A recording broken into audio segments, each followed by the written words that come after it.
प्रिय विद्यार्थियों, आज हम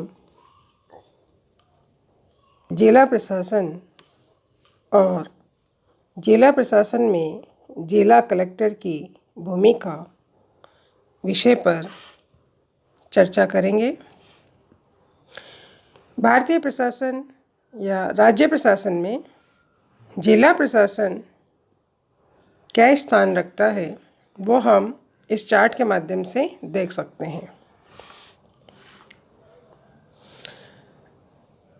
प्रशासनिक दृष्टि से राज्य सचिवालय या राज्य सचिवालय का अध्यक्ष मुख्य सचिव सर्वोच्च इकाई है।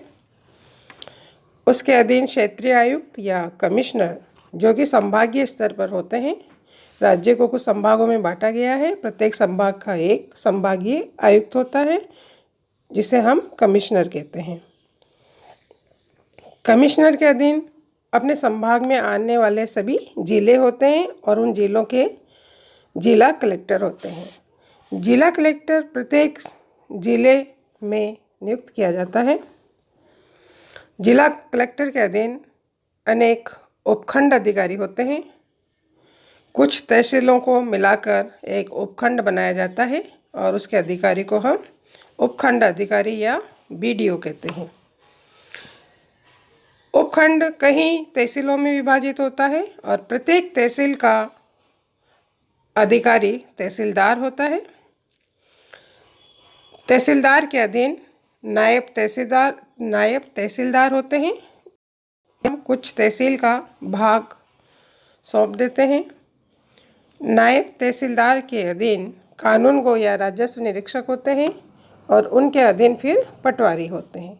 तो इस तरह से ये हमारे राज्य प्रशासन की संरचना काम करती है। राज्य सरकार द्वारा जो भी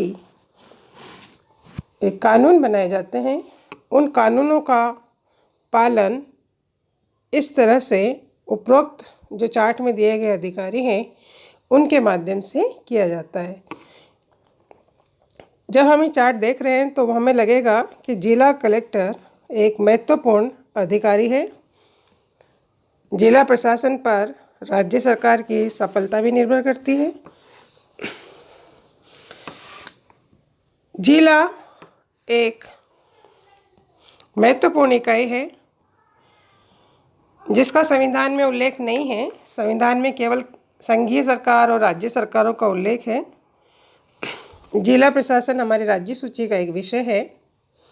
1772 में सर्वप्रथम वॉरेन हेस्टिंग्स ने अंग्रेजी शासनकाल में कलेक्टर का पद सृजित किया था, जिसके बाद जिला प्रशासन का एक अध्याय प्रारंभ हुआ।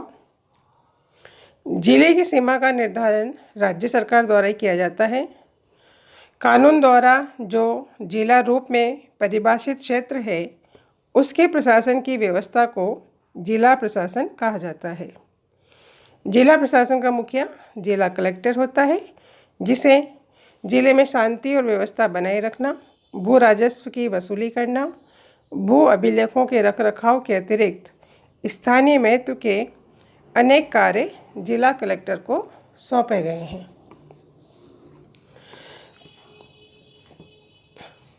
जिला प्रशासन में जिला कलेक्टर की क्या स्थिति है, यह हम देख सकते हैं। क्योंकि जिला कलेक्टर राज्य सरकार के सामान्य प्रशासन विभाग से संबंधित होता है। जिला कलेक्टर के पद पर नियुक्ति अधिकांश पदों पर आईएएस अधिकारी को नियुक्त किया जाता है, लेकिन हम इसकी नियुक्ति की प्रक्रिया को इस प्रकार देख सकते हैं। 6 से 10 वर्ष तक सेवा कर चुकने के पश्चात प्रत्यक्ष भर्ती द्वारा नियुक्त भारतीय प्रशासनिक सेवा के अधिकारी जिला कलेक्टर के पद पर लगाए जाते हैं। राज्य लोक सेवा से पदोन्नत होकर बने हुए भारतीय प्रशासनिक सेवा के अधिकारी भी जिला कलेक्टर के पद पर लगाए जाते हैं। राज्य लोक सेवा के अधिकारी जिन्हें शीघ्र ही भारतीय प्रशासनिक सेवा में पदोन्नत किया जाना है या जो सेवा निवृत्ति के बहुत समीप हैं, उन्हें भी जिला कलेक्टर के पद पर नियुक्त किया जाता है। जिला कलेक्टर का जो पद है वो राज्य सरकार में एक महत्वपूर्ण पद माना जाता है। राज्य सरकार के सामान्य प्रशासन से संबंधित होता है। वह जिले में राज्य का आँख कान मुंह सब कुछ होता है। सरकार के ट्रस्टी के रूप में कार्य करता है और जिले में सरकार का प्रतिनिधि माना जाता है। कहा जाता है कि यदि जिले में प्रशासनिक अधिकारियों की एक टीम है तो उस टीम का कप्तान जिला कलेक्टर होता है। अंग्रेजी शासनकाल में जिला कलेक्टर का जो पद था वो बहुत विश्वास पात्र माना जाता था। उस पर बहुत विश्वसनीय अधिकारी नियुक्त किया जाता था और स्वतंत्रता के पश्चात भी जिला कलेक्टर का पद बहुत विश्वास पात्र माना जाता है। सामान्य परिस्थितियों में जिला कलेक्टर जिला प्रशासन के लिए पूर्णतया जिम्मेदार होता है और संकट की घड़ी में वह जिले का सर्वे सर्वा हो जाता है।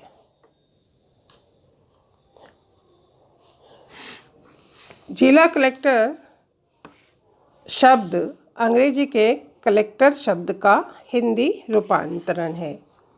पहले इसे हिंदी में जिलाधीश कहा जाता था। जिलाधीश शब्द में सेवक के बजाय शासक की बू आती है।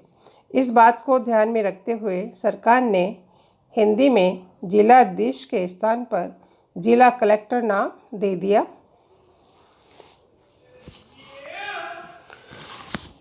भारत में कलेक्टर से आशय उस मुख्य अधिकारी से है जो भू राजस्व संग्रह करता है और जिला दंड नायक के रूप में कार्य करता है। The collector in India means the chief official of district collecting revenue and acting as magistrate. तो जिलाधीश को हमने रेवेन्यू और मजिस्ट्रेट दोनों की ही शक्तियां दी है। वर्तमान में जिला कलेक्टर के दायित्वों का संबंध मूलतः जिले के भू राजस्व दंड नायकी अधिकारी के रूप में विकास प्रशासन से संबंधित और एक जिले के मुख्य प्रशासकीय अधिकारी से संबंधित होता है। उसके भिन्न भिन्न कार्यों और भूमिका को देखने के दायित्वों को देखने के कारण उसे कई नामों से जाना जाता है। कलेक्टर, डिप्टी कमिश्नर, जिला कलेक्टर, डिस्ट्रिक्ट ऑफिसर, जिलाधिकारी, डिस्ट्रिक्ट मजिस्ट्रेट या जिला दंड नायक, डिस्ट्रिक्ट डेवलपमेंट ऑफिसर, जिला विकास अधिकारी आदि के नाम से हम इसे जानते हैं।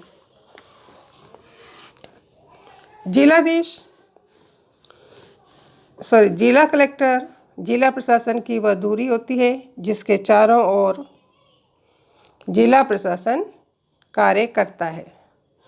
जिला प्रशासन का वो एक केंद्र बिंदु होता है।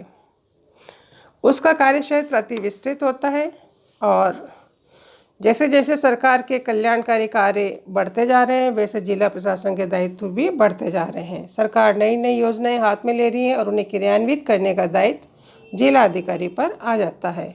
तो आज की तारीख में जिलाधीश के पास अत्यधिक कार्यों का बोझ बढ़ गया है। उसका कलेक्टर का जो पद पहले बनाया गया था वो भू राजस्व अधिकारी के रूप में ही था, किंतु धीरे धीरे उसे दंड नायक के रूप में भी कार्य सौंपे गए, जनसंपर्क अधिकारी के कार्य भी सौंपे गए, फौजदारी अधिकारी के कार्य दिए, पूरा पुलिस प्रशासन जिलाधीश के नियंत्रण में रखा गया। एक विकास अधिकारी के रूप में वो अनेक कार्य करता है, नियम के अधिकारी के रूप में बहुत सारे काम करता है। तो इस तरह से वर्तमान समय में जिलाधीश कार्यों के बोझ तले दबा हुआ है और ये एक प्रशासनिक सुधार की दृष्टि से महत्वपूर्ण बिंदु है कि जिलाधीश के कार्यों को अधिक से अधिक विकेंद्रीकृत किया जाना चाहिए ताकि वो कानून और व्यवस्था या भू राजस्व के मामलों को ही देखे, विकास संबंधी कार्य उससे अलग रखे जाने चाहिए।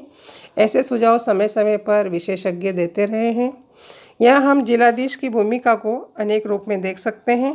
राजस्व अधिकारी के रूप में जिलाधीश की भूमिका। राजस्थान भू राजस्व अधिनियम 1956 के अंतर्गत जिला कलेक्टर को भू राजस्व संबंधी अनेक दायित्व दिए गए हैं।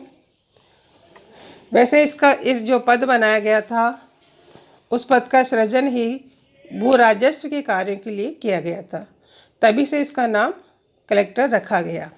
जिला स्तर पर राजस्व प्रशासन के अध्यक्ष के रूप में जिलाधीश का प्रमुख दायित्व है कि वो भू राजस्व और अन्य समस्त राजकीय करों की वसूली न्यायपूर्ण तरीके से, निष्पक्ष और शीघ्रता से करवाए। जिला कलेक्टर को भू अभिलेख और भू प्रबंध से संबंधित अपीलें सुनने का भी अधिकार होता है। जिला कलेक्टर कृषि भूमि को अकृषि भूमि में परिवर्तित करने हेतु स्वीकृति देने का अधिकार होता है। सिवाई चक भूमि को आरक्षित करने का अधिकार भी कलेक्टर को होता है। आबादी भूमि के लिए दरें निर्धारित करने का अधिकार कलेक्टर को होता है। वो जिले की राजस्व वसूली का सर्वे सर्वा और एक उत्तरदायी जिम्मेदार व्यक्ति होता है। राजकीय बकाया राशियों को वसूल करने का अधिकार भी कलेक्टर को दिया गया है। तो भू राजस्व से संबंधित समस्त कार्य कलेक्टर द्वारा किए जाते हैं। जिला दंडायुक्त के रूप में जिला कलेक्टर का सबसे प्रमुख कार्य जिले में शांति और व्यवस्था कायम रखना होता है, और क्योंकि शांति नहीं होगी तो व्यक्ति विकास की कल्पना ही नहीं कर सकता, और जिले में शांति और व्यवस्थाएं बनाए रखना आज की तारीख में सबसे कठिन कार्य है। जिला कलेक्टर को इस हेतु दंडायुक्त की शक्तियां प्रदान की गई है। जिला दंडायुक्त के रूप में वह जिले की पुलिस का नियंत्रण रखता है। उसके अधीन उप जिला दंडायुक्त, मजिस्ट्रेट आदि के कार्यालय आते हैं। वह भारतीय आयुध अधिनियम की धाराओं के अंतर्गत अनुज्ञा पत्र देने का अधिकार रखता है। जिले की पुलिस को भी जिला कलेक्टर के अधीन रखा गया है। सभी पुलिस थाने, पुलिस अधिकारी, एसपी, डीवाईएसपी और जितने भी जिले के अंतर्गत थाने आते हैं, वो समस्त कार्य जिला कलेक्टर को दिए गए हैं। और समस्त पुलिस अधिकारी समय समय पर जिले की कानून व्यवस्था के बारे में कलेक्टर को अवगत कराते रहते हैं। फौजदारी अधिकारी के रूप में जिला कलेक्टर फौजदारी प्रशासन का मुखिया होता है। पुलिस प्रशासन की जिला स्तर पर देखरेख करने का काम पुलिस अधीक्षक करता है। पुलिस अधीक्षक जिला कलेक्टर के नियंत्रण और निर्देशन में कार्य करता है। जिले में शांति व्यवस्था बनाए रखना, अपराधों की रोकथाम करना आदि कार्यों में पुलिस अधीक्षक जिला कलेक्टर की सहायता करता है। जिला कलेक्टर के पास फौजदारी कानून के अंतर्गत अनेक न्यायिक अधिकार भी दिए गए। संकट के समय शांति स्थापित करने के लिए जिला कलेक्टर मुंसिफ मजिस्ट्रेट की सेवाएं भी लेता है। सभी सार्वजनिक सम्मेलन, जुलूस और अन्य आयोजनों को करने के लिए जिला कलेक्टर की अनुमति लेना आवश्यक है।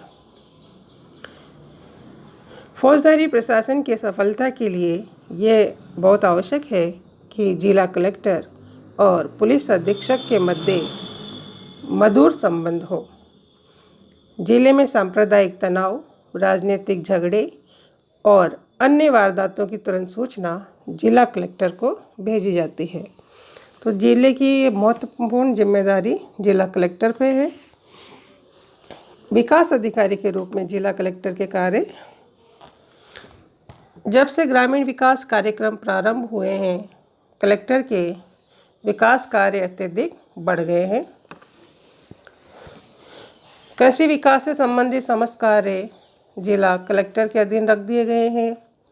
राजस्व अभियान, राजस्व शिविर आयोजित करना और एकीकृत ग्रामीण विकास कार्यक्रम, जवाहर रोजगार योजना, इंदिरा आवास योजना आदि अनेक कार्यक्रमों की सफल क्रियान्विति जिला कलेक्टर के दायित्व में आती है। ग्रामीण विकास अभिकरणों की स्थापना की गई है, किंतु इन ग्रामीण विकास अभिकरणों के जो कार्यक्रम हैं उनके सफल क्रियान्वयन की जिम्मेदारी कलेक्टर को सौंपी गई है। जिला कलेक्टर नियामकीय और परामर्शदात्री कार्य भी करते हैं। जिले में जनगणना करवाना, संसद, विधानसभा और स्थानीय संस्थाओं के चुनाव कराना, विस्थापितों का पंजीकरण करना, उन्हें पुनः स्थापित करवाना, जिले में निवास कर रही पिछड़ी जातियों के लिए कल्याणकारी योजनाएं क्रियान्वित करना इसके महत्वपूर्ण कार्य हैं। विभिन्न प्रकार की जो योजनाएं हैं उनके अधीन ऋणों का वितरण और उनकी वसूली का दायित्व भी जिला कलेक्टर का है। जिला कलेक्टर को प्रोटोकॉल संबंधी कार्य भी दे दिए गए हैं, जिनकी बहुत ज़्यादा आलोचना हो रही है, क्योंकि वैसे ही कलेक्टर बहुत अधिक कार्य दिए गए हैं कलेक्टर को। उसके बाद जिले में जो भी कोई उच्च अधिकारी या वीआईपीज आते हैं उन समस्त अतिथियों का स्वागत करना, उन्हें ठहराने की व्यवस्था करना, उनके भ्रमण कार्यक्रम करना, उनकी सुरक्षा की व्यवस्था करना, ये सारे कार्य भी जिला कलेक्टर को दे दिए गए हैं। स्वतंत्रता दिवस, गणतंत्र दिवस आदि की व्यवस्था भी उसे हम अपने निरीक्षण में करवाता है। जनसंपर्क अधिकारी के रूप में कलेक्टर के भी अनेक कार्य हैं। संचार के विभिन्न साधनों के माध्यम से जिला कलेक्टर सरकार की योजनाओं को और उनके उपलब्धियों को जनता तक पहुंचाता है और उसी तरह से आम जनता की इच्छा, आकांक्षाओं और उनकी समस्याओं को या उनकी प्रतिक्रियाओं को सरकार तक पहुंचाता है। जनसंपर्क के काम में जो जनसंपर्क अधिकारी है जिला कलेक्टर को सहायता प्रदान करता है। जिला कलेक्टर जो शिकायत कैंप लगाए जाते हैं गाँव में, शहरों में, वहाँ पे रात्रि निवास करते हैं, जनता की समस्याओं को सुनते हैं, देखते हैं और उससे सरकार को अवगत कराते हैं। जिला कलेक्टर एक जन शिकायत निवारण अधिकारी के रूप में भी कार्य करते हैं और जिला सतर्कता अधिकारी के रूप में भी काम करते हैं। जिले में जो जितने भी सरकारी कर्मचारी काम कर रहे होते हैं उनकी जो शिकायतें जनता द्वारा की जाती है उसकी जिला सतर्कता समिति जिला कार्यालय में बनाई जाती है, जहां आम जनता शिकायत कर सकती है। उस समिति का अध्यक्ष जिलाधीश होता है और जनता की शिकायतों का निवारण किया जाता है। तो इस तरह से हम देखते हैं कि जो जिलाधीश है वो उसके कार्यों की सूची को तैयार करना संभव नहीं है। उसके केवल नियामकीय और विकास संबंधी कार्य ही नहीं है, भू राजस्व संबंधी कार्य नहीं है, उसे असंख्य अन्य संस्थाओं का अध्यक्ष भी बना दिया जाता है। वो सारे कार्य भी उसे करने होते हैं। साइमन कमीशन ने जो विश्वास प्रकट किया था वो आज सत्य है कि भारत का शासन किसी भी संविधान के अंतर्गत किया जाए, किंतु कोई भी शासन जिला अधिकारी के बिना नहीं चल पाएगा। ये सत्य है और हम इसे नौकरशाही की प्रसिद्ध लोक ढांचा की दूरी भी कह सकते हैं। वर्तमान में जिलाधीश के बढ़ते हुए कार्यों को लेकर अनेक आलोचनाएं भी की जाती रही हैं और प्रशासनिक सुधार आयोग भी इस बारे में अपने सुझाव दे चुका है कि जिला कलेक्टर के विकासात्मक कार्यों को अलग किया जाना चाहिए और भू राजस्व संबंधी कार्यों को अलग किया जाना चाहिए, ताकि जिला कलेक्टर अधिक कुशलता से और निष्ठा से अपने दायित्वों को निभा सके। Thank you. आज हमने जिला कलेक्टर और जिला प्रशासन के बारे में ये जानकारी आप लोगों को दी है। धन्यवाद।